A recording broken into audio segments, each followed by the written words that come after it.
that you will get the manifestation of what Jabez got, even on another level. Because forget, your position has been changed now. Come on. He prayed it. He prayed the prayer in the Old Testament, and now we're in the New Testament. Glory to God. I tell you, we talk about that. Yes. Okay. Well, blessings to you. Yes. And remember, my sisters and brothers, why should you get well soon when you can get well now? Until next time, blessings.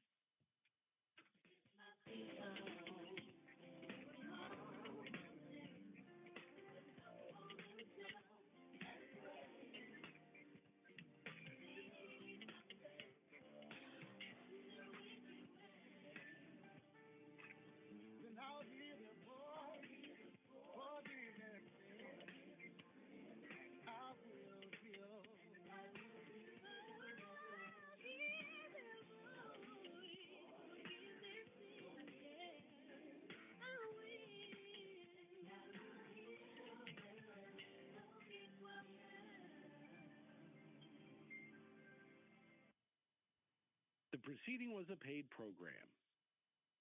WTOC AM, W224DI, W236CR, Indianapolis. Indy's source for inspiration and praise. From the Isaacs and Isaacs Injury Lawyers WeWin.com studios. We are AM 1310, 92.7, 95.1 FM. The Light.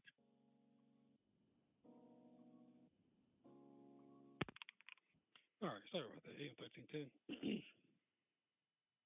Hey, it's Reverend Alexander. How you doing?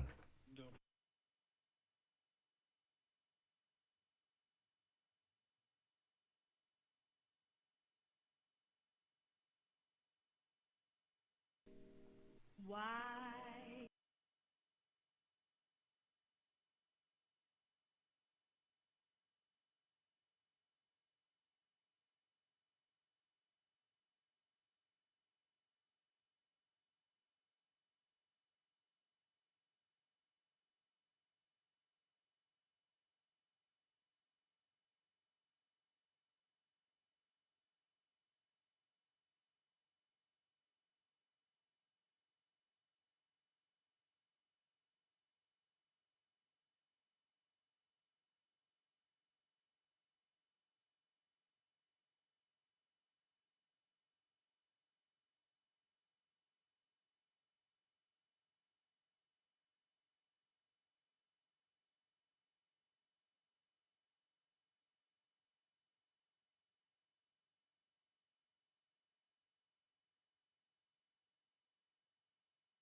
All right.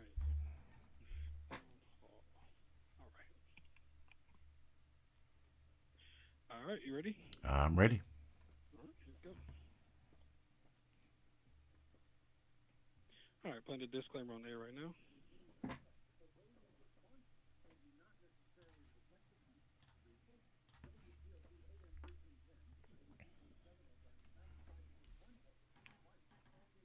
And playing the intro.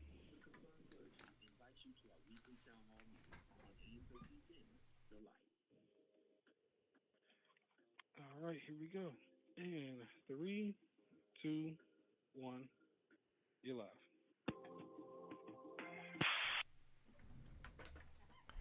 Well, tonight's Concerned Clergy radio show, we're going to be diving deep into what is the Citizens Police Complaint Board. How would you, if you had a complaint against an officer within IMPD, Indianapolis Metropolitan Police Department, how would you file that report? or that complaint. How would you do that? We're going to be talking about what is the Citizens Police Complaint Board, who are its members, and then more importantly, how can you file a complaint? If you'd like to be part of the conversation, you can call in to the radio station, and that phone number is 317-239-1310, 317-239-1310. Let us pray. Father God, Lord, we just want to thank you for this day, Lord. We pray in the name of Jesus, Lord, for your hand upon, Lord, our time on tonight, Lord, our program. Lord, we pray for our listening audience and all that we will discuss. In Jesus' name I pray. Amen. Robert, I'm Tony Alexander, and I'm glad to be with you on tonight. And once again, we are going to be diving deeply into what is the Citizens Complaint Board. How do I file a complaint if I have one? What's that process? We're going to be getting right into that. And once again, if you'd like to be part of that conversation, you can do so by calling in. And the radio station phone number is 317-239-1310, 317-239-1310. Now, also, later on this evening, after we sign off from our Radio 1 audience, we're going to be conducting a candidate interview at 8 o'clock, and that will be live on Facebook. We will be continuing our program from tonight, and at 8 o'clock, we're going to have a candidate interview. And that candidate that we're going to have is going to be Miss Kim Boyd, who is running for City County Council, District 5. We're going to have her once again at 8 o'clock, and we encourage you that if you are watching on Facebook to stay with us, and if you happen to be listening, our Radio 1 audience, you can just join me on my Facebook page, Antonio Tony Alexander, to continue the program, and that interview will start then. And then also we hope to have our President Green, to join us as well. But what we're going to do now is we're going to get into a subject that a lot of folks don't know a whole lot about. Questions are, how do I file a complaint? What's the process? Well, I've heard of this thing called the Citizens Police Complaint Board. What is it? What does it do? How can it help me? We're going to spend our time on tonight talking about that. If you've got questions during our conversation on tonight, feel free. Bring those questions up, comments, feel free to do that. And hopefully we can, in our deep dive, give our community a better understanding for exactly what the process is and who are the members of the Citizens Police Complaint Board. Well, let's go ahead and start there. For the most part, if you are joining us on Facebook, I'm going to be sharing directly from the website. We're going to be reading directly from the website. And those of you that are just listening, I'll try to make sure that I share what those addresses are so you can maybe jot those down as well. But the Citizens Complaint Board, you can just go to indy.gov and type in the Citizens Police Complaint Board, and you will then be directed to their site. And once you get to their site, and I'll say this is pretty typical for most of the indy.gov sites. Everything goes to one landing page you have to read. And I pause on purpose. You have to read. If you want to find out any information that is on the city government site, you have to be patient. You have to be willing to take the time to read what it says, to navigate through the website no matter what it is you're looking for. Everything is not readily accessible, I'll put it like that. And there's a lot of searching and there's a lot of clicking to navigate through the various sites. But if you're interested in the Citizens Police Complaint Board, you can just go to the indy.gov and just then search Citizens Police Complaint Board. And here's where we're going to start. we're going to start with the description as it is given on the website. And the description for the board is that the Citizens Police Complaint Board considers all complaints which it deems appropriate to process and review, sets rules for governance, and establishes procedures for processing complaints and ensuring notification of citizens. So if you're looking at a general description, you get that. There is a more detailed description. I'm going to go ahead and read that as well. It is also on the website. It's in a different place, but I'll go ahead and read that. It says the Citizens Police Complaint Board reviews complaints brought to the attention of the Citizens Police Complaint Board.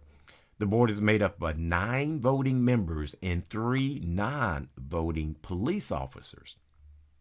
Once again, 9 voting members and 3 non-voting police officers for a total of 12 members. The mayor appoints 3 members and 1 IMPD member. The city county council appoints 6 members and 1 IMPD member. And the Fraternal Order of Police appoints 1 member. Then he goes on to describe that the board meets on the second Monday at 6 p.m. And it says there that non-IMPD members are appointed to 3-year terms and must complete 20 hours of training in police procedures and 16 hours of ride-alongs with an IMPD officer per year. So as part of the process to be a member of the board, if you're not an officer, it says there that there are 20 hours of training that's required for police procedures, once again, and 16 hours of ride-alongs. There's also a tab there if you are interested in becoming a member. That is there as well. So you can fill out the form if you are interested as to be a candidate for the Citizens Police Complaint Board. And once again, you can get that information from the indy.gov website. And then searching Citizens Police Complaint Board. Once again, I said we're going to dive in deeply into this. And if you have any questions or comments, feel free to call in. Now, right now, the website is showing this. The website is showing that there is 1 current vacancy, that there are 3 terms that are expired. It also tells us there that, and we read this earlier in the description, that there are 12 members, 3-year term lengths. Evidently, okay, and then there's a term limit for 2 terms. So once again, the board consists of 12 members, 3-year terms, limit of 2 terms for a total of 6 years. So if you're interested in who are the members of the Citizens Police Complaint Board, so the members as they are outlined and identified on the website, the members are David Boiling, Patrice Abdullah, Evan Sharon, Jennifer E. Norton, Craig Cordy or Cordy, Kenneth Riggins, John Gerton, Michael Bryant, Andrew Shank, Scott Carpenter, and Javed Richards. So that right there is what the website is currently showing are the members of the Citizens Complaint Board. And what we're also going to do, I'm going to pull up some minutes from a previous meeting. And with that, it's going to show us that this list, as it is written thus far, has already changed. So once again, you can get the meetings on the website, the indy.gov website, if you're interested in the becoming a member. Once again, that's on the website. And then if you want to go back and review some of the previous meetings, the agenda, those items are on the website. What I do want to show is the last meeting that is publicized or published, if you will, on their website is that December 12th meeting.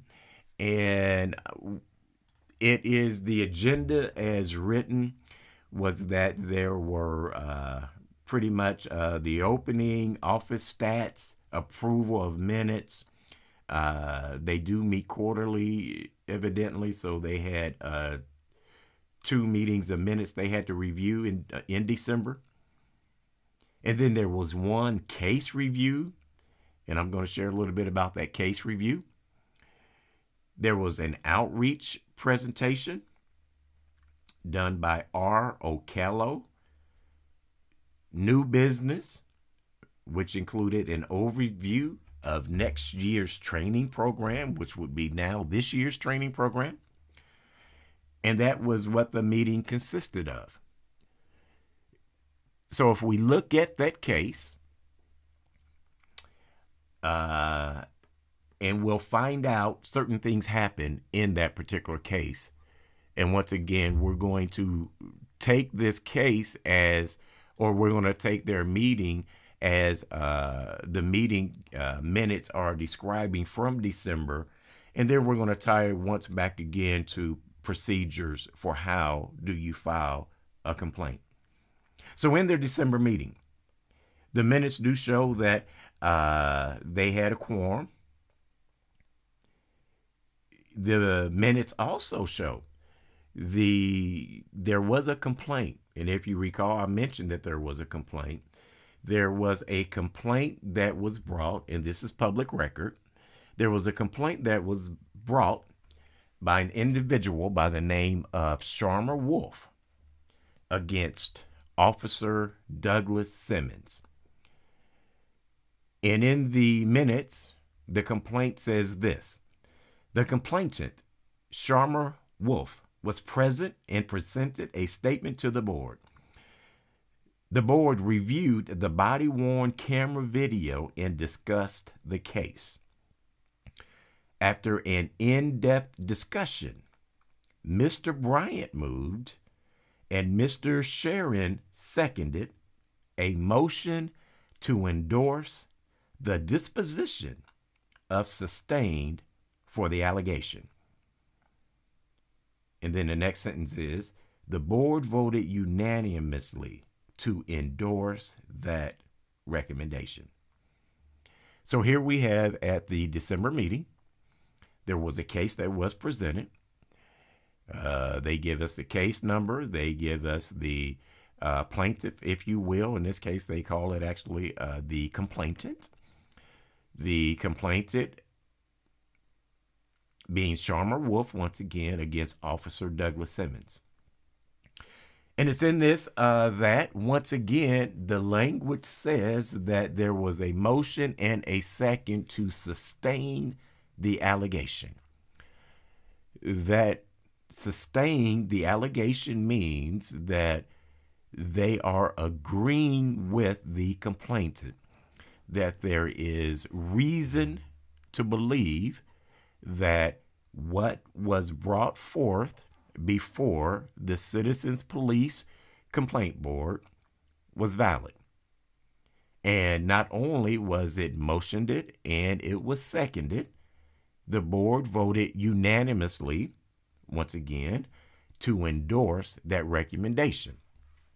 So now we have a meeting that was held. We have a complaint that was brought. We have what looks like a victory for the complainant, Sharma Wolf. So what's next? So the question is, what is the procedure? Because when we read the minutes, that was the portion in regards to this particular case.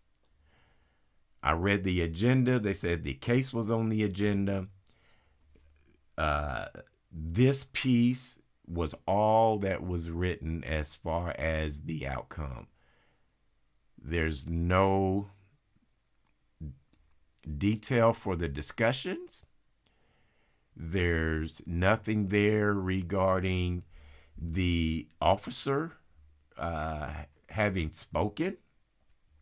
I'm not saying the officer did not speak. I would imagine that the officer did speak and had representation. My point being is that that portion for the minutes that is recorded for the public, I would say is very, very skinny. There's not a lot of detail there. But what we do get is that, once again, there was a complaint. There was an allegation that was sustained. There was a vote unanimously. So evidently the video showed enough that the entire board that was there. In this case, we had, looks like 6 members present, 3 members absent. So it looks like of the 6, we had a unanimous vote. So once again, so here was a case that was brought forth. It was brought forth in December, and it was brought before the Citizens Police Complaint Board. And now we're going to have questions. Well, what is the process? We're going to get into that. If you would like to be part of the conversation, if you have questions or comments, you can do so by calling into the radio station, 317-239-1310. You can also post your comments or questions on our Facebook page. You can do that in the feed. We'll take them there as well.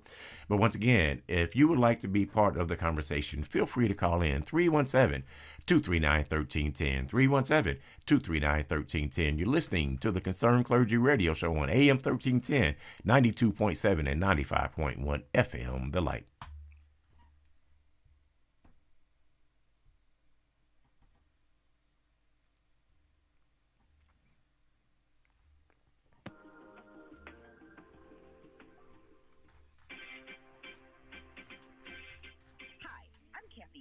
And I'm very happy to report that our strategy of Thai Black Tuesday is beginning to work for the black business. All right, we're going to commercial break. All right. So far, no one has called in yet. Okay. And we have this commercial is playing about a minute. We'll probably play 2 more. So we got about another minute, 15 seconds. That'll work. All right. How about encouraging your family and friends to join us? Because this can really work if we all participate. The recommended businesses for this week are Bright Place Auto Sales, LLC at 4599 Allisonville Road. The Law Office of Kiki Gaither. Call 317-953-2199. And Lansing Pan Car Wash on the corner of 10th and Senate. Thank you. I am a blind vendor. And one of the things that I truly miss is reading Vending Times magazine. Hoosiers can hear Indiana magazines, circulars, national magazines, and information from across the globe. Learn more by calling 855-963-6476 or visit nfbnewsline-in.org. It is a fantastic service. Subscribe free to NFB Newsline today. A new career offers new beginnings and unlimited options.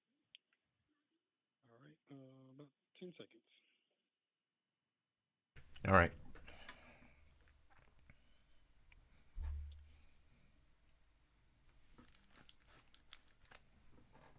All right, play the intro again.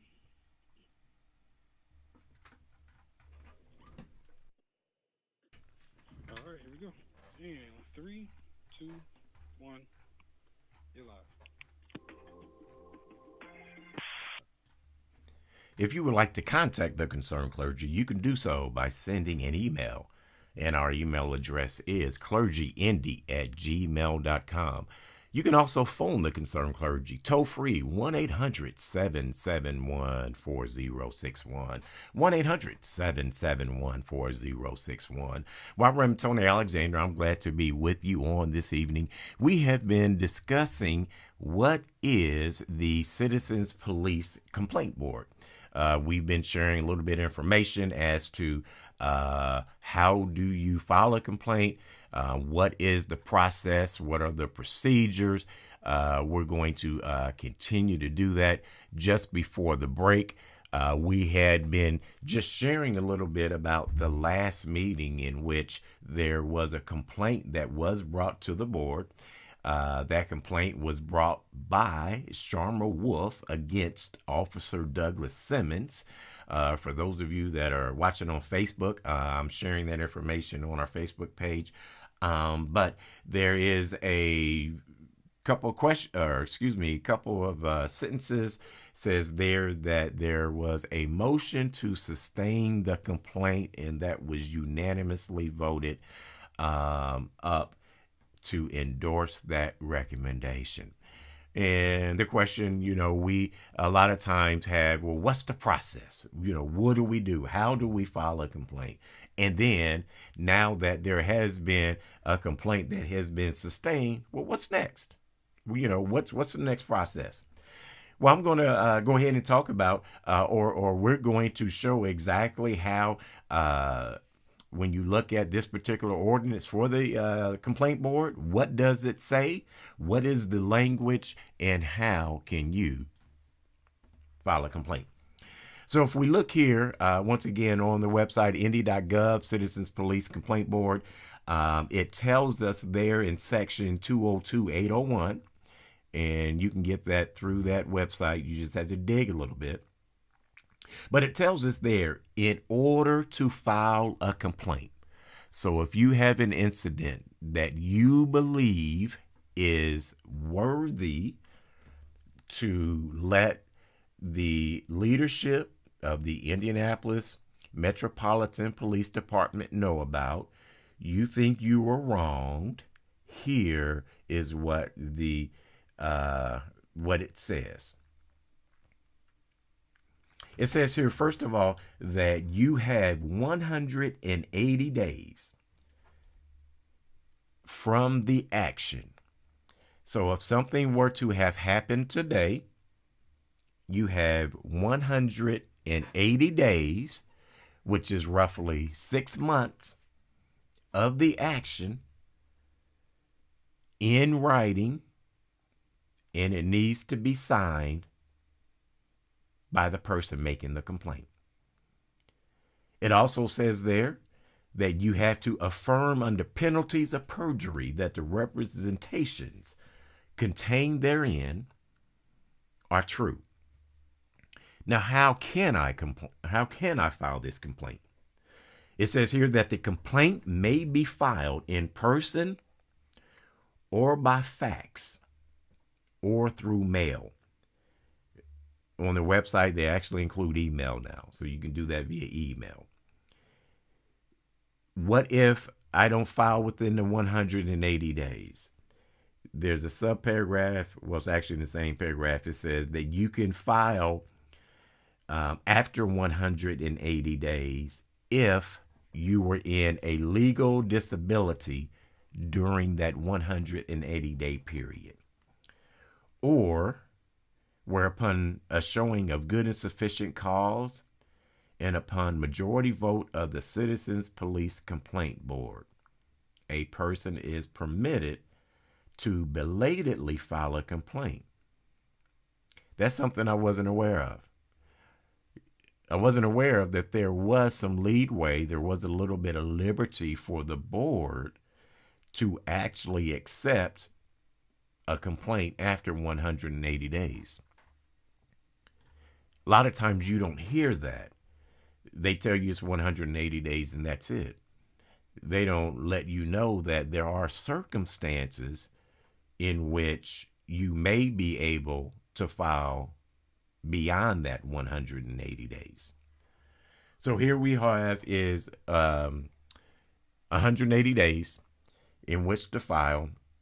And then after you do that, they say there that the board has 2/3 that would have to vote it up or down. So that means 2/3. In this case, you have 6 voting members, well, at least that were present at that particular board meeting.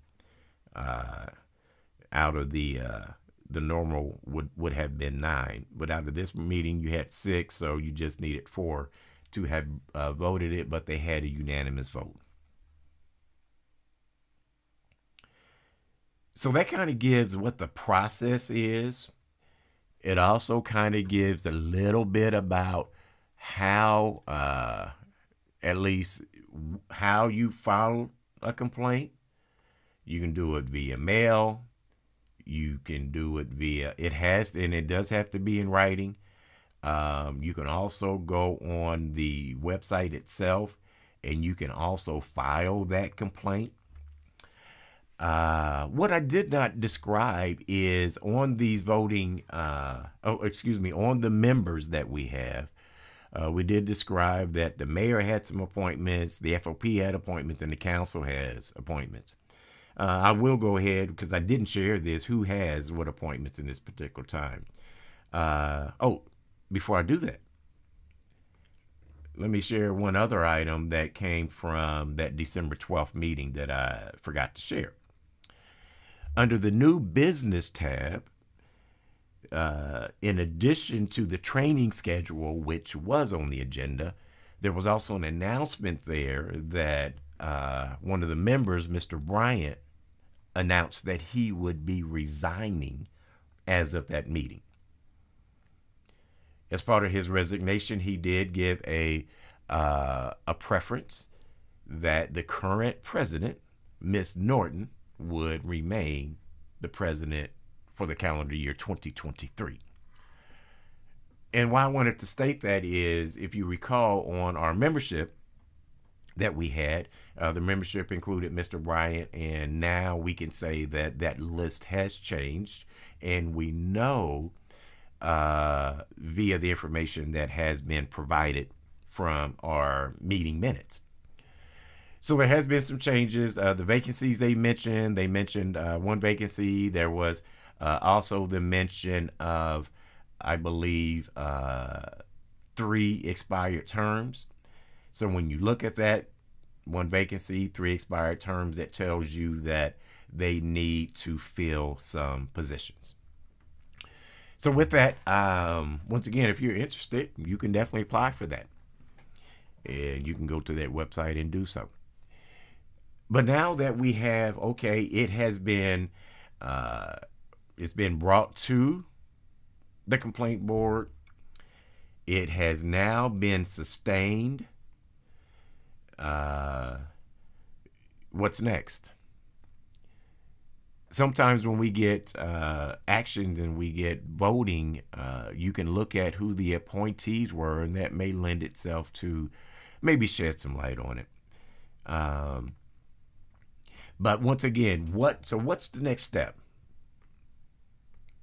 What would be the next step now that this officer has been found, according to the board, that they have violated a citizen's rights? When we come back from our break, we're going to talk about, well, what's the next process? What does the chief do?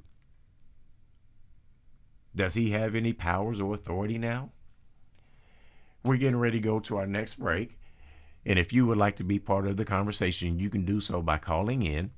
That phone number is 317-239-1310. Once again, 317-239-1310.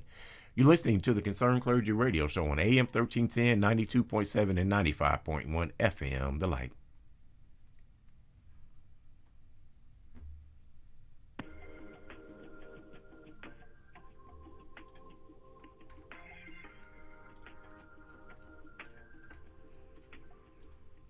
She shouldn't feel scared, but she is, disturbed by abuse and neglect in her home as a child.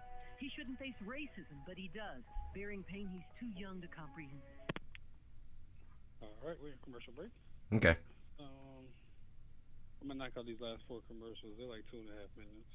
Okay. Real quick. So far, no callers yet. Gotcha. Yep, this should be it. Okay. All right, give me 1 second. Mm-hmm. For by Child Advocates. You love your family, your pets, your sports team. What's stopping you from loving your job? Maybe you haven't found the right match. Call me Cupid because I'm about to set you up with your next great love, your new job at Indigo. This is no one-night stand. Indigo is a place where you can have a rewarding career. So if you're attracted to upward mobility, great benefits, and an exciting workplace, head on over to indigo.net/employment and get ready to swipe right and fall in love with your new career at Indigo. Moments like hearing my cat purr good morning mean a lot to me. But after being diagnosed with metastatic breast cancer, or MBC, which is breast cancer that is spread to other parts of the body, they mean even more. I take Ibrance, palbociclib. Ibrance 125 milligram tablets with an aromatase inhibitor is for adults with HR-positive, HER2-negative MBC as the first hormonal-based therapy. Ask your doctor about Ibrance and visit Ibrance.com. Ibrance may cause low white blood cell counts that may lead to serious infections.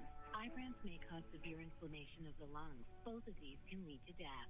Tell your doctor right away if you have new or worsening symptoms, including trouble breathing, shortness of breath, cough, or chest pain. Before taking Ibrance, tell your doctor if you have fever, chills, or other signs of infection, liver or kidney problems, are or plan to become pregnant, or are breastfeeding. Common side effects include low red blood cell and low platelet counts, infections, tiredness, nausea, sore mouth, abnormalities in liver blood tests, diarrhea, hair thinning or loss, vomiting, rash, and loss of appetite. A new career offers new beginnings and unlimited opportunities. Begin your career with Eskenazi Health, ranked as Indiana's top hospital for community benefits by the Lown Institute. At Eskenazi Health, our patients are treated with compassion and skill. That's why Eskenazi Health is looking for professionals who share our mission and have a passion for serving their communities. All right, got about 5 seconds. Okay.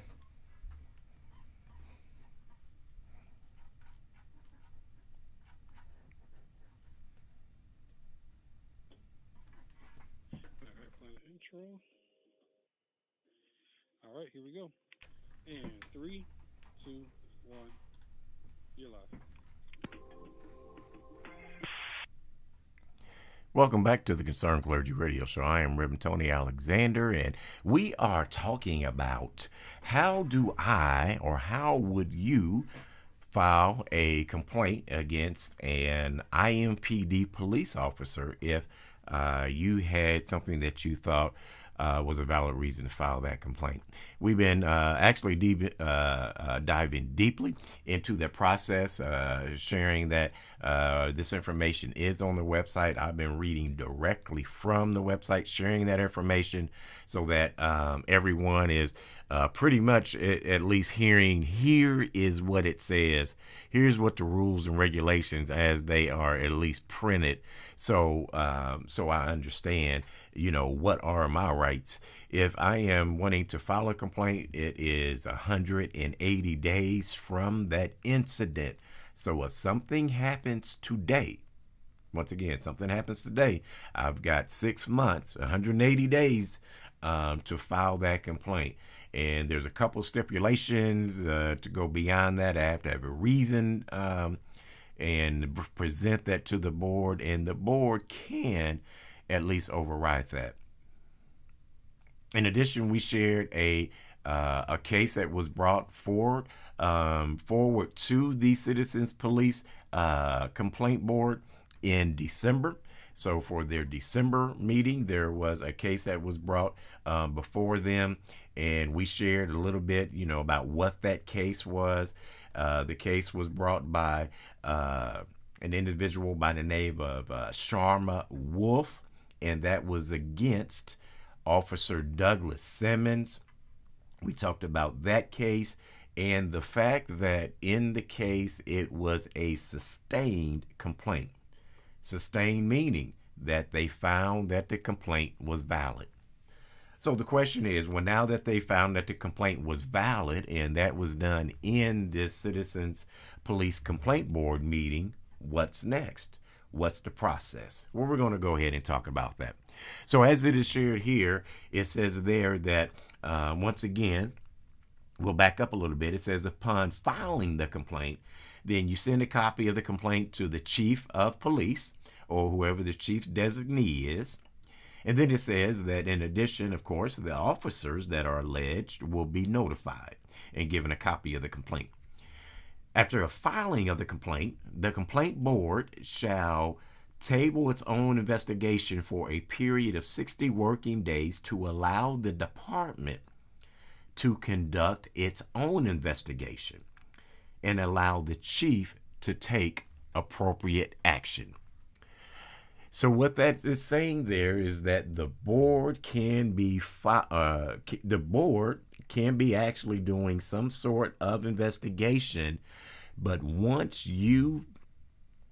that's turned over to the chief, then it says there that there's a 60-day pause, which is fairly interesting. But there's a 60-day pause, and it says working days. So that means when you include weekends, that's going to be stretched out a little bit. But anyway, that now the department has 60 days for them to conduct its own investigation and then allow the chief to take appropriate action. It says that the chief can request an extension of time as well to complete the investigation. I would have to figure that anytime the chief does that, he will probably be granted that request. Then it says that all complaints shall be referred to IMPD Internal Affairs as well.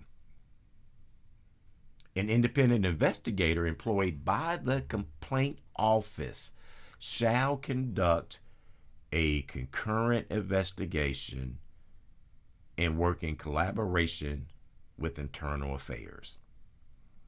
Interesting. So that's what it says that the procedures are. And then it says there, when the investigation is returned back to the Citizens Police Complaint Office, the complaint board can review the investigation. If you recall, in the case of the December meeting, it was said that they reviewed the body-worn camera footage as well. It says here that at any the complaint board can review that investigation. And it says there that any officer will be given 5 minutes to address the complaint board. So once again, it says there that once it comes back and the investigation has been conducted by the department, the complaint board shall review that investigation. They should also review any action that was taken by the chief. And then at the public meeting, they can review that complaint and investigation. And once again, the complainant and officer are given 5 minutes to address the complaint board. So we have a complaint. We've talked about the fact that you only have 180 days to file that complaint. After you filed it, then there's a process in which it comes to the board. This right here is where we were in that December meeting in which that complaint was brought. Once again, it was Wolf against Officer Douglas. And it was in that complaint in which the complaint was sustained. So what happens? Well, here's what it says here under the ordinance as it's written. They've already bypassed, if it needs a hearing and all of that. But it says here, upon completion of the investigation, here's what can happen. 1, not sustained, when there is insufficient evidence to prove the allegations. And then 2, when they're sustained, when there is sufficient evidence to prove the allegations made in the complaint by clear and convincing evidence. Third is exonerated when the allegation made in the complaint is false or not factual, or the conduct complained of was lawful and proper, and or withdrawn. That says when the complainant requests that no further action is going to be taken. So if the complainant decides, I'm going to pull back my complaint, then that's the last option.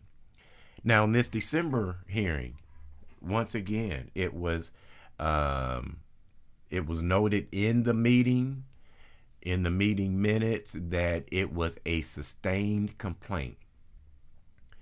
And the question is, so now what happens? What's next? It says there that the findings and the disposition of the complaint board has to be communicated to the chief in writing within 10 days. So that meeting being this week, would have been Monday, I believe, that they would have 10 days from that meeting to notify the chief. Then it says there, if the chief does not confirm the findings and disposition of the complaint board within 30 days of that disposition, or if there is a conflict between the findings and disposition of the complaint board and the findings of the chief, then the complaint board may, upon a majority vote, require mediation between the chief and the director. I'm not sure we've ever had any cases such as that. Some would say there may have been some opportunities for cases such as that, but we've not seen those. But once again, it tells us there that anything that the chief says, or anything that the chief has already found, that the board does have some authority and they do have some power, at least, to bring the chief to a point to at least look at it from their viewpoint, or at least what their findings is. And then once again, they can require that there be mediation between the chief and the director, that meaning because of the findings that was made by the board. And then lastly, it says there that any disciplinary action taken against an officer due to his or her involvement in an incident which resulted in a complaint being filed with the complaint office shall be communicated to the complaint board for disclosure to the public.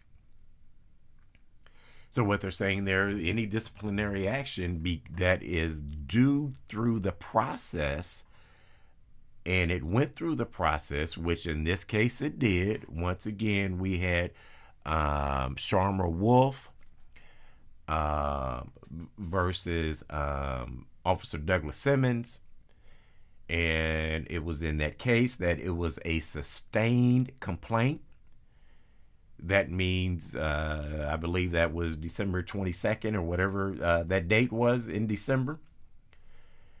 So the chief has still yet 60 days to decide what he's going to do, what's going to be the next process.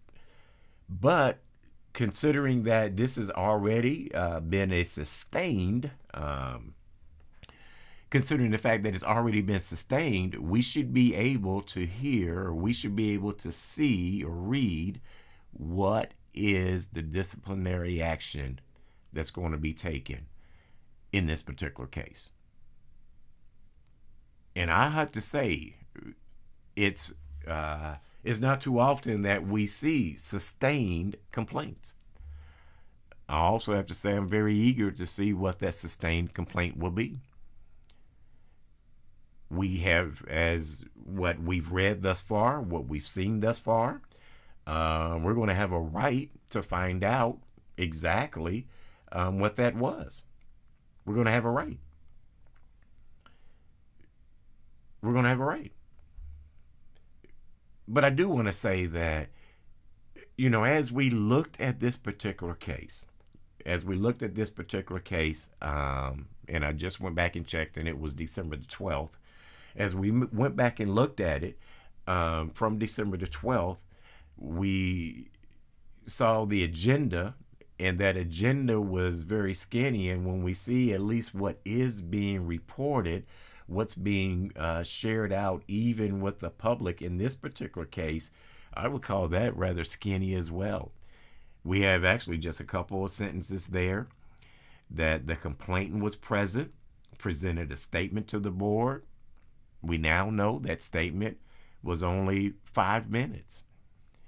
That's the max that it could have been, was 5 minutes. We don't see that the officer made a statement. So one would assume, because that's not there, that the officer did not. That doesn't mean that, but that could be maybe a fair assumption, I would say. And then it says there that the board reviewed the body-worn camera video and discussed the case. After an in-depth discussion, Mr. Bryant moved, Mr. Sharon seconded the motion to endorse the disposition of sustained for the allegation. And then once again, it goes on to say that the board voted unanimously to endorse that recommendation. That's all. That's all that's mentioned in regard to this case. There's a couple other line items about outreach, new business, and then adjournment. But the question is, when the disciplinary piece is handed down, or what happens next, will that be available to the public, and how will the public get that information? But it would be interesting just to find out what was in this particular complaint. I can't say that I'm familiar with it, not by the names that are mentioned, but I will say that we do have something here that hopefully the process works. Too often you don't see the community that's willing to even follow the process, because too often the community doesn't have trust in the process. The community doesn't find that if I bring a grievance, to law enforcement, that I'm going to be treated fairly and right, that I'm going to be getting what needs the proper attention to that officer. All too often, we're concerned about, the blue code and such as this. But what we do know, and that's simply based on what's in the meeting minutes, is that we have a sustained allegation. And we have that done because of the fact that body-worn camera footage was used. So I would say that goes a long way to saying why body-worn camera footage is necessary. Hopefully, we can find out more in regards to this particular case.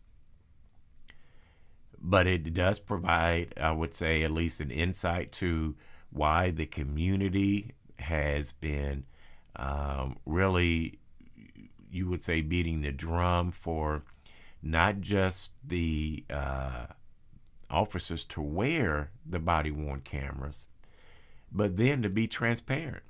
As one of our Facebook followers is mentioned, transparency is key all the way through. The community wants that transparency. The community wants where a complainant is going to be able to view that footage, where they're going to see that footage and it's not edited to the point in which the truth is no longer the truth. The community wants that transparency in which it's given to the family in a timely manner. There's in regards to even just that, there's so many things I would say that need to be sorted out, because when we looked at what the ordinance says, the ordinance said in regards to the Citizens Police Complaint Board that you had 180 days to file a complaint. Well, what happens when the chief says, I'm not going to show that footage, I'm going to withhold it, or has his reason for saying it's not in the best interest, quote unquote, which we've heard before. We are seeing in some cases that is happening a little bit more quickly now. But what if, Chief just says, no, I'm not going to? And because of that, you don't have the full, I would say, documentation. You don't have all that you would need from a complainant perspective to file that complaint with all that information. It probably would be good if we could get someone from the Citizens Police Complaint Board that can maybe fill in some of those details that we may not all have. There's too many interactions with law enforcement in which the citizen goes away thinking that I don't have any rights. On tonight, we kind of shared, here is the process. We talked about the Citizens Police Complaint Board. We even went to actually a live hearing, if you will, or the most recent hearing that has been posted on their website from December, in which there was a case that was brought to the board and that complaint was sustained. So we went into that and we were able to connect that case to what is the process, as well as how do I file a complaint if I have one? If I've got a complaint, what's the process? How do I do that? How can I make sure that if I've got a grievance, how can I make sure that I'm able to file that grievance and my grievance will be heard? How can I do that? Once again, the timeline is 180 days from the date of the incident. So once it happens, that's when your timeline starts. You have 180 days from that. And then it has to be done in writing. It has to be done via either fax, mail, email. The process is there on the website, the indy.gov website. And if you click on the Citizens Police Complaint Board, click on that tab. That's where you can find the information in regards to how to do that, including if you're interested in even becoming a board member. That information is there as well. So you can get that, once again, indy.gov and then the Citizens Police Complaint Board. So we hope on tonight that you were able to get some valuable information. It's something that we're not able to hear too often, at least get the details. Hopefully on tonight we were able to, help you understand, okay, here's the process, here is how I do that. And then if I have a complaint, what's the process? How do I do that? And then if I come out successful or victorious, then what's next? So that's what we shared on tonight. We hope all of you that were listening were able to gravitate to that. We are going to be transitioning our show to Facebook, and we're going to have to leave our Radio 1 audience. We've got a candidate for City County Council. District 5 is going to be joining us on tonight, Miss Kim Boyd. She's going to come on. She's going to talk about what her vision is, what her thoughts are for City County Council in that district. And we invite you once again to stay with us. Stay with us on Facebook, Antonio Tony Alexander, and you can catch our candidate there. So we're going to say goodbye to our Radio 1 audience, and Facebook, just stand by for 1 minute, and we'll bring our candidate in, and hopefully we'll have our president with us as well, Pastor Green.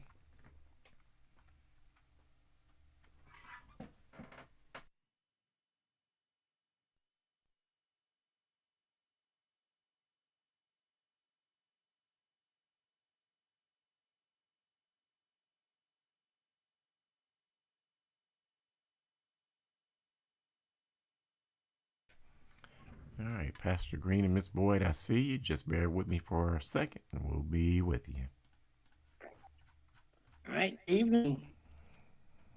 And we hear you Good loud evening. and Can you hear clear. me okay? Yep, we hear you loud and Okay. clear. Just bear with me for a second.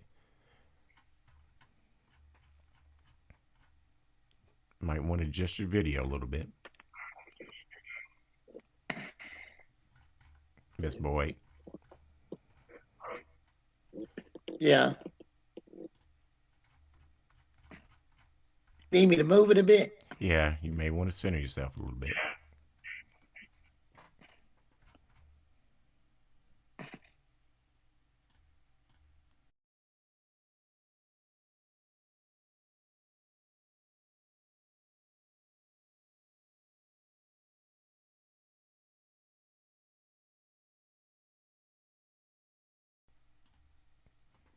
Okay, that's a little bit better, Miss Boyd. All right, give us a few seconds and we'll be going.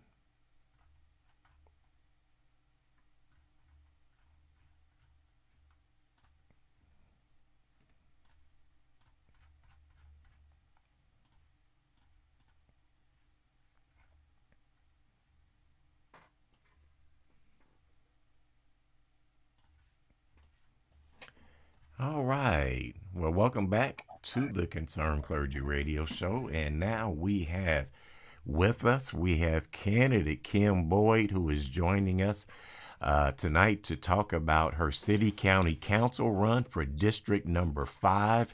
And then we also have the president of the Concerned Clergy, Pastor David W. Green Sr. He's joined us as well. So I just want to go ahead and say good evening to both of you. How are you? Good evening. How are you? Red Alexander, thank you. Hey, we're doing. Pastor Green, thank you. I'm doing good. I'm just hanging out with the queen of the underserved, Miss Kim Boyd. There My you District go. 5. That's it. That's it. That's it. Well, that's her for sure. And let's go ahead and start there. You do, Miss Boyd, a lot of work in the community. And I'll even have to say that a lot of it is unnoticed. And I know you don't do it to be noticed. You've gotten, you have gotten some accolades, but nothing I would say that would ever, thank you for all the work that you do in the community and for the length of time that you've been doing it. So, as Pastor Green, mentions that you really should be congratulated for all that you do, have been doing, and doing it in. So, it was really, once again, you're not doing it for accolades, but it is a thankless job, and it's a job that a lot of people just don't want to take the time and energy to put forth when you're serving those that are the least of these, such as yourself. Correctly. It's been a labor of love for many years in the community, seeking to serve the underserved, those that don't have a voice, voiceless, the homeless, those that are formerly incarcerated. And so a lot of that work was done through my founding of the Hope Team, which stands for helping others prosper economically. And it began when I saw a lot of uh, items that needed to be addressed and discussed and brought forward, laws that need to be changed, primarily in reentry. And already looking at the numbers that were imbalanced in the penal system, as well as some of the corrections that needed to be changed through that. So it started with that. But over the years, we have done everything from pre birth, to death and afterlife. I mean, we have a whole plethora of organizations, efforts that address a variety of issues. And just simply because of the economy with COVID, everything just got exploded into even more. And with that, um, we continue to seek and connect people with low cost and affordable services in the city of Indianapolis. The hidden gems that a lot of people might not be aware of, but we definitely want to bring those to light. And so we have monthly meetings on the second Tuesday of every month from 11 to 1, and we talk about different issues that are occurring in real time. We had our monthly meeting in February just yesterday, and I've really been challenging AES, the light company. And so we had a guest speaker yesterday from Citizens Action Coalition that's been in the State House lobbying for the rights of consumers to keep rates down. Last week it was all on TV about everybody's bills. And so we work in issues in real time, but we never forget or leave behind our grassroots and how we began. What was your feeling after hearing, at least from the AES officials? Are you hearing anything that would give the public at least any reason to think positively, other than we're just getting ready to see more rate increases? Well, a representative from AES was invited to come, but they did not attend because we wanted them to present to their customers, if they have a monopoly, to their customers what is filling the rate bills, giving an explanation about why are people making decisions right now between, do I eat or do I pay a light bill or do I get my medicine or do I pay my car payment? Because the bills have gone so high. And so that's just my growth approach as a candidate for District 5. I plan to keep that grassroots, working with the people, working for the people, and advocating for those that feel that they don't have a voice. What are you hearing from those in your district? What are some of the top priorities that you're hearing? As you're hearing from the community that they would like to see different in your district. Well, I think that the topics are pretty much universal. I think people just want a quality of life. They want affordability. They want to have amenities in their district that provide family friendly, affordable opportunities. And they also, want to make sure that they're being heard and listened to, um, and that they have a connect. But again, there's some of the staples like making sure that the trash is picked up properly, making sure that there's adequate street lighting, making sure that they have connections with their police department, so that they know that they feel that their questions or inquiries are being responded to. And one of the things that I have done was there was a group of us that advocated for the police department, and that is the Northwest District, which is situated within District 5, that they deserve a brand new building. And Assistant Chief Bailey also said when we had those conversations that they wanted to have the buildings moving forward for IMPD a community friendly or community focused police department. And so we went through that and we were able to have for the Northwest District a brand new police station that is and has a community room. And Commander Lewis of Northwest District wants it to be that way. So now we have a place where if someone wants to have a meeting, if they want to gather together to have a discussion, there is a community room in that department. And so those are some of the things that I've done in the community and advocate for. But I think in general, they want good parks. They want their streets paved, not patched. And they want a quality of life that they feel safe in their District 5, that they still feel safe in their home, on their block, in their community. Let's kind of talk about your district and those the boundaries. So you're primarily kind of talk about what exactly your district consists of. So Well, the maps just recently changed. yes, The I've got state, it. I'm about the to. city. So we just brought it up for you. Yeah, wonderful. Yeah, the Raceway on the west, Hmm. Wilson Road to the north, Lafayette Road to the east, and then 34th Street to the south. And so in that, it's a very diverse area, and it's changed over the last few Indeed, years as well.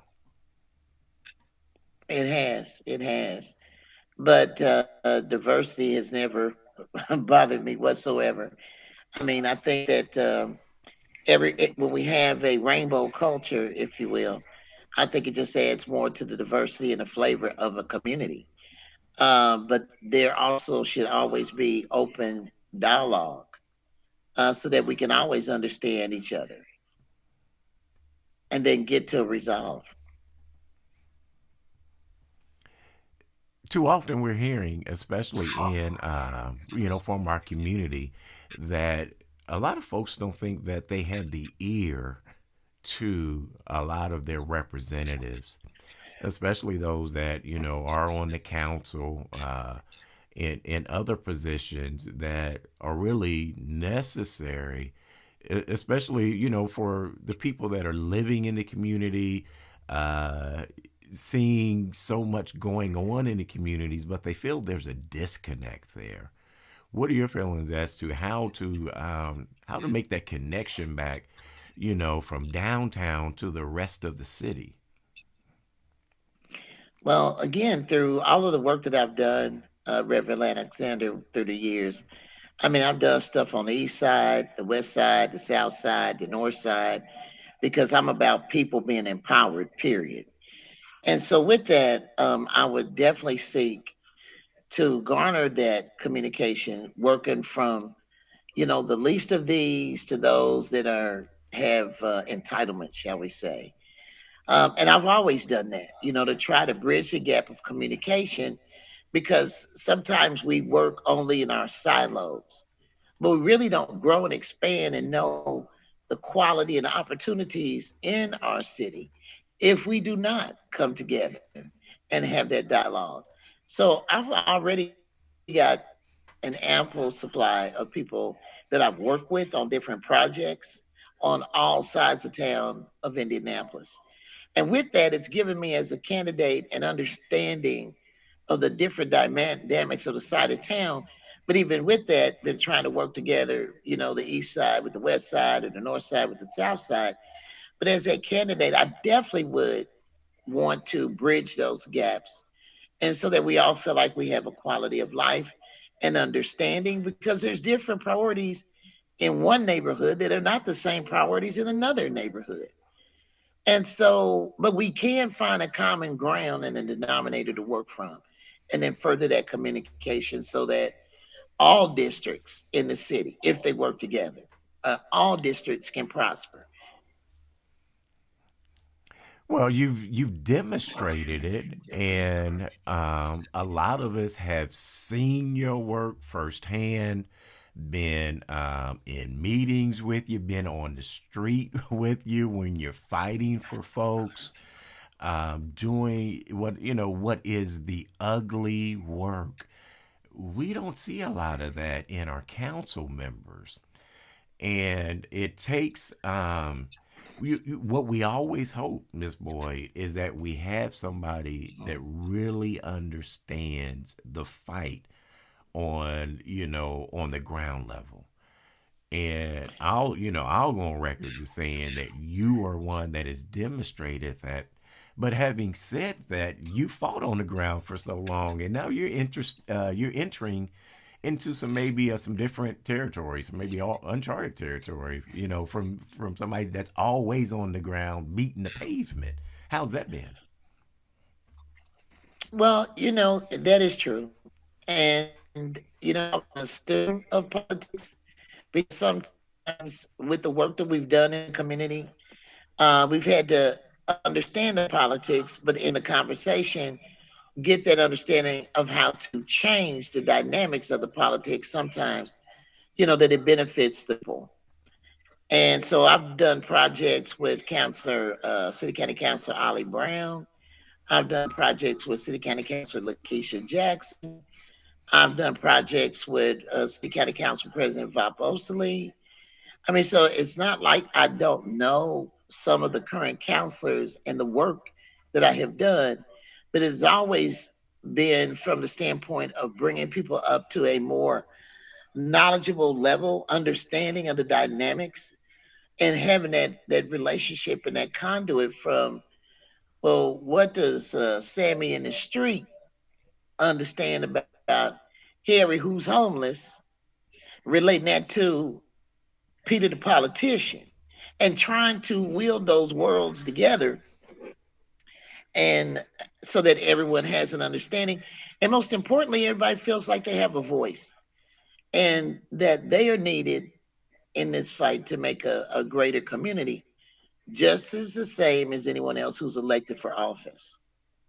And so that has been where I've tried to intertwine, even going back to Hurricane Katrina. When all of the Hurricane Katrina victims were out at the state fairgrounds, um, some of my Republican comrades in the struggle, we walked right into Mitch Daniels' office, got the coverage to go out and talk with the Hurricane Katrina victims. And Democrats and Republicans worked together, and we were able to relocate 25 Hurricane Katrina families in one apartment complex to keep them together because they were all from New Orleans, fully furnished the apartments, even to microwaves and toasters. And that was a combined effort. When Joe Slash was head of the Indianapolis Urban League, one of the people within the whole team gave us $10,000 in brand new furniture. And the stipulation that I put on it is that it had to be for people coming out of transitional housing and starting their life over. And they had a choice of a living room set, a bedroom set, a dining room set, rugs, lamps, everything. And Joe Slash and I partnered on that.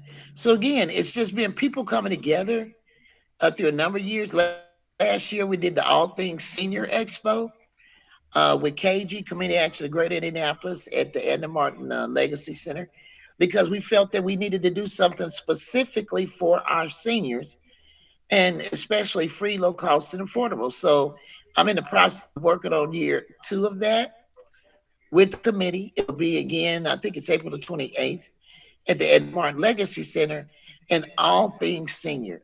So if they needed insurance, if they needed financial, if they needed a device for their phone because they had disability hearing or hearing aids, diabetes taking, free mammograms. I mean, we had, and we're going to do that again this year. And so I don't look at just one. I look at the millennials. I've done work with the millennials. I've done work for the seniors. I've done work for, um, children, like with Chris Tolliver with the YMCA and with the Youth in Government program. And so it's just been a labor of work. It's been a labor of opportunities to let people know that they have value. Um, and then the year before last, I was very honored to receive the Point of Light Award. And the Point of Light Award is an international award. It was started by Father Bush. It's now continued by Son Bush, the Obamas, the Clintons. Again, where they came together to honor people all over the world that have done a yeoman's work. So I was one of their honorees year before last, and it was quite an honor to be looked and perceived for working with, shall we say, the little people, the underserved people, that my work was acknowledged internationally. And I was the only person from Indiana that got that award. And I mean, and I received one from the Indiana Commission for Women. And it was some years ago. And the award that the Indiana Commission for Women gave me was the Spirit of Compassion. And again, it was for the Hope Team. But I've been blessed to receive a variety of awards. But awards, while they're appreciated, it's the work. It's the work that making sure that everybody feels like they have a value, being accessible to your people so that they feel like they have a representative that hears them, sees them, and is in the community with them. Well, I think for sure you've demonstrated your passion. I would have to say that those that have worked with you are excited to know that you could potentially be their voice that's speaking truth to powers, their voice that's speaking on their behalf, because you've already demonstrated it through your lifelong work and you've been speaking out for those people. So there's, I would say, no doubt that you're going to continue to do that. So I think it's great to know that you've decided that I'm going to even make this journey, this journey, to where I can even make a bigger difference. But I would like to And the say, other thing, go ahead. the other thing too is, Pastor Green, Reverend Alexander, is that when I served on the zoning board, and I served on the zoning board three for about 2.5 years, and if we had a case before us that was commercial, I didn't worry about it as much as I did if there was a case becoming before us when it was in a residential area.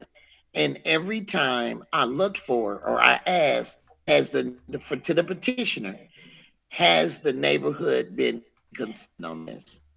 Have you talked to the neighborhood organization? Have you given notice? Because those people, while a petitioner comes in, and I'm not saying that it's a bad idea in some of the buildings that are constructed, but once the petitioner gets approved, the project goes on, those people that live in that residential area have to live with it for the rest of their lives, them and Exactly. their children. And so I always ask the question, have you consulted with the neighborhood, Hmm. with neighborhoods in mind?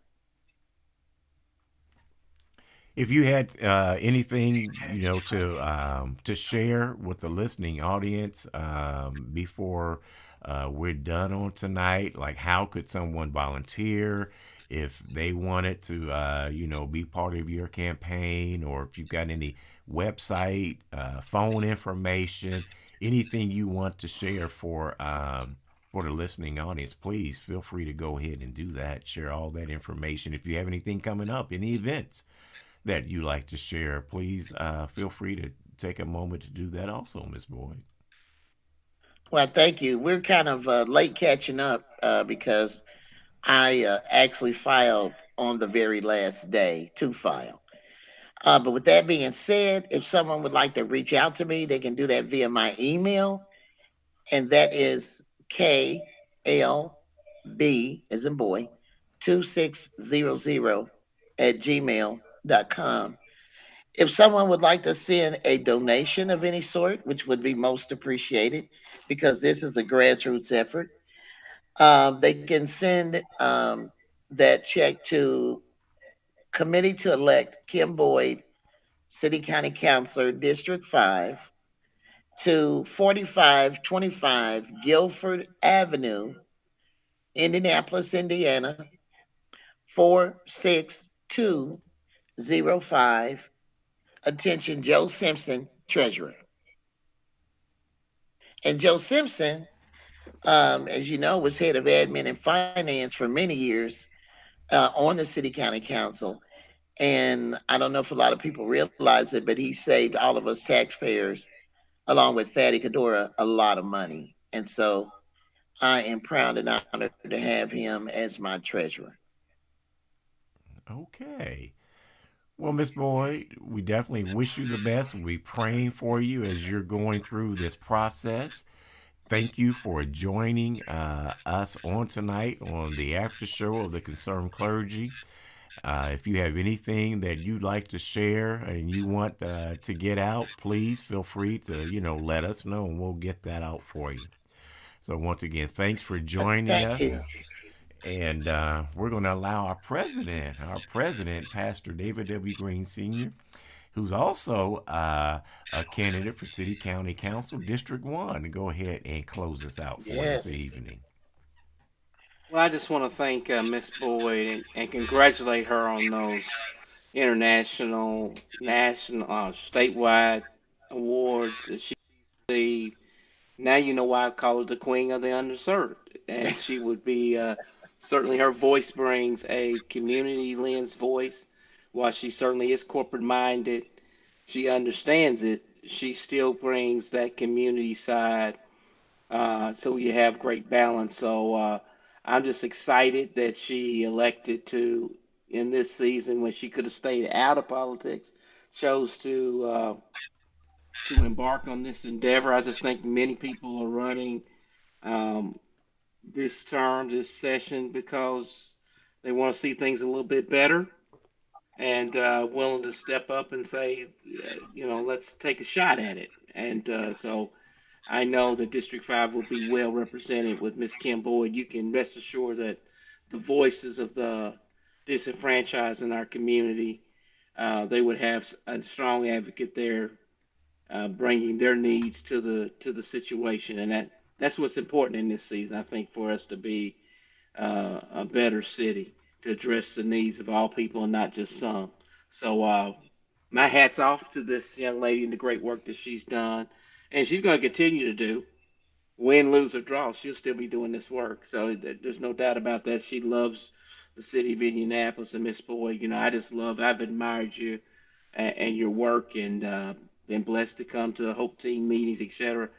That's a phenomenal organization. She's thoroughly committed to the city of Indianapolis. And thanks for coming tonight. As well, you and I have done work together on the homeless Exactly. on projects. Yes, and so I wish you well. Another voice, hopefully, to make things better for everybody. Where our districts, I think they kind of touch each other. Yep. And so, with that, I'm just really excited for you as well. And I wish you the best, Pastor Well, Green, as well. And all thank you. right. Well, thank you. Thank you, Reverend Alexander. All right. Well, Miss Boyd, you have a great evening, and thanks for joining us doing prime time for the after show. So you take care, and we'll be chatting with you. Thanks again, Miss Boyd. And, You and take thank you care. both. All right. God God bless you. All bless. right. You as well. God bless you.